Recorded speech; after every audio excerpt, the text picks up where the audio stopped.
هون بلشت فعلا أحس إنه في حدا جنبي دايما، يعني بلش يصير حوالي دايما. أول إشي صار إنه صرت لما أشوف الشخص أشوف حواليه زي اللي بيسموها هاي هالة، بس أنا يعني صرت أشوف أشياء غريبة يعني حواليه، يعني انفتح إشي عندي ما بعرف شو هو، وأنا بعرف شو هو بعدين، يعني عرفت شو هو. صرت أسمع مثلا حدا يجي مثلا أقدر إنه أعمل له سكان، إنه هذا الشخص 1 2 3، يعني صار عندي قوة. طبعا مدد من الشيطان، إنه حدا بيوحي لي. أنا كان ما أسمع صوت إيحاء، يعني هو إيحاء. فهذا الإيحاء يقول لي هذا الشخص عنده مثلا مشكلة بالبنكرياس، وفعلا يطلع عنده مشكلة بالبنكرياس. يا الله. هذا الشخص هيك، وإيحاء يعني كانت إيحاءات. تمام. أعمله سكان لجسمه كلياته، يعني بلشت من بالي. وكان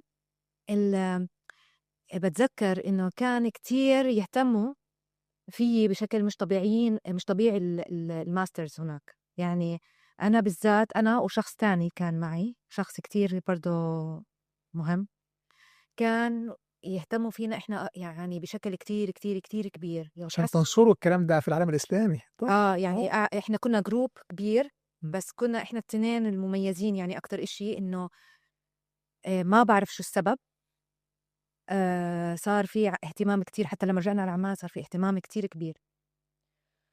ودخلنا ديبر أكتر ديبر، يعني إنه صرنا كتير نعمل ممارسات وطقوس وهيك أشياء. وأنا وقتها خلص يعني في شيء بلش يظهر بحياتي، يعني في شيء إنه أحس حالي إنه أنا أقوى من الآخرين، بلش الإيجو يرتفع. وأكثر وعيا منهم، لأن صحيح. دي مشهورة جدا عندهم، ده أنا وعي أعلى من الآخرين، من والدي، من والدتي، من زوجي، من نعم. نعم. وما كنا نحكي لهم إيش بيصير، مش عشان إنه إحنا خايفين من اللي بنعمله، لا لا لا، إحنا لأنه هم ما رح يفهموا علينا. بالظبط. وعيهم لسه بوعي الأرضي، الوعي الأرضي. إحنا وصلنا للوعي اسمه، لأنه ده مراحل الوعي. في عندك الوعي الثلاثي الأبعاد، وفي عندك وعي الخماسي والرباعي، وفي عندك الوعي الأعلى اللي هو الأسمى. فأنت بتمر والمستويات العالية. المستويات العالية. فأنت هلأ بطلت بمستوى آه، احنا لسه بالأرض، احنا غلابة، احنا بالنسبة انتوا غلابة. لهذا الوعي. أنا يعني بتذكر في كاتب كنت كتير أعشقه اسمه مايكل نيل.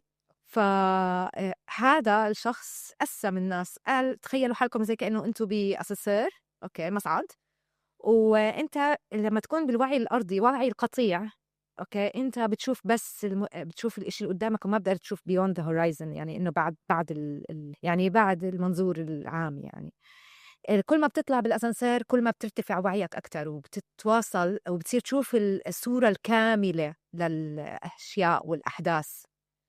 فكان هذا هو هدفي، إنه أنا أوصل للقمة، أوصل لوعي الاستنارة الكبيرة.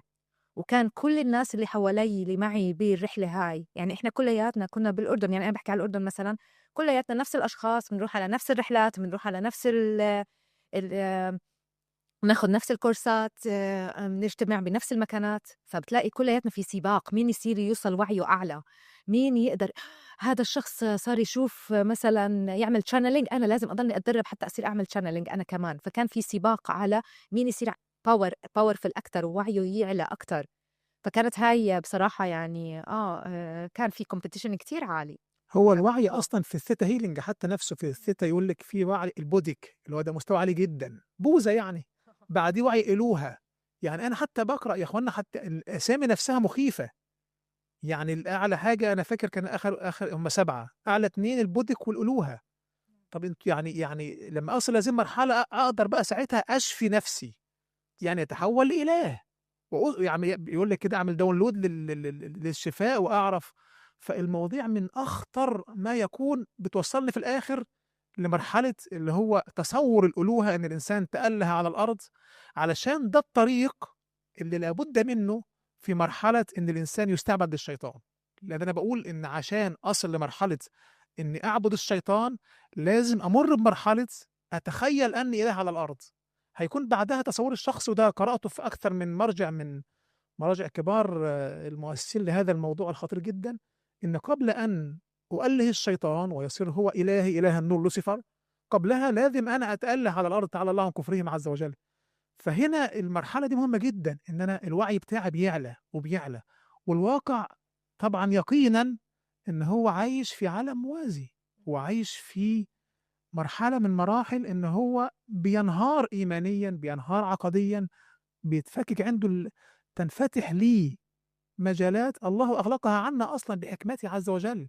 فأنا باعبث في عالم غيبي من الشياطين والجن، لو دخلته بالمصري شيل بقى يا معلم خلاص، بجد شيل بقى التبعات وشيل أثر الشياطين في حياتك، والوساوس والخواطر وتغير العقيدة والإيذاء الشيطاني، ما خلاص إنما سلطانه على الذين يتولونه. فالشيطان الله لم يجعل للشيطان سلطان علينا إلا بالتولي. فأنا ذهبت وقلت طقوسهم وتأثرت بيهم وأفكارهم، بفتح مجالات. وأنا سامحيني لو بطول، بس أنا فعلا الكلام بتاعك والله بياخدني الحتت في ذهني، أنا من زمان عايز الكلام ده ينتشر بين الناس عشان أحذر الناس. في سفر التكوين 3، لما الشيطان أوحى إلى آدم عليه السلام بالأكل من الشجرة، قال كلمة مهمة جدا، قال له لن تموت، لأن ربنا قال لهم لو أكلتم من الشجرة هتموتوا، اللي هو بعد عن الله يعني. قال له لن تموت إن أكلتم من هذه الشجرة تنفتح أعينكما. استبصار، طب ما هو ده من آدم عليه السلام بيديني هدية الاستبصار، هديك رؤية جديدة، تنفتح أعينكما وتصيران، ده في سفر التكوين بالحرف، وتصيران كالله تعرفان الخير والشر. يعني من آدم عليه السلام، ووعد الشيطان عبر آدم وعبر بعدها البوذية والهندوسية ثم علوم الطاقة الحديثة، نفس الوعد هو هديك استبصار وهتعرف الخير والشر. احنا الآن وصلنا مرحلة عالية من الوعي، بعد كده بقى فتحنا مركز في الأردن أظن. نعم. اه يعني هي هاي. وحابة أعقب شغلة بسيطة حكيتها جدا مهمة، واللي هي وعد الشيطان. يعني هذا أكبر وعد، وإلى الآن نفسه بس بعبارات مختلفة تماما، بس هو نفسه يعني اللي هو أصلا أهل الطاقة لما بيفوتوا بالطاقة أول إشي بنغسل دماغهم فيه إنه العلوم البوذية والهندوسية هي العلوم القديمة الصحيحة. يعني بيعلمونا إنه إن التقبل ويصير الصح والخطأ نسبي.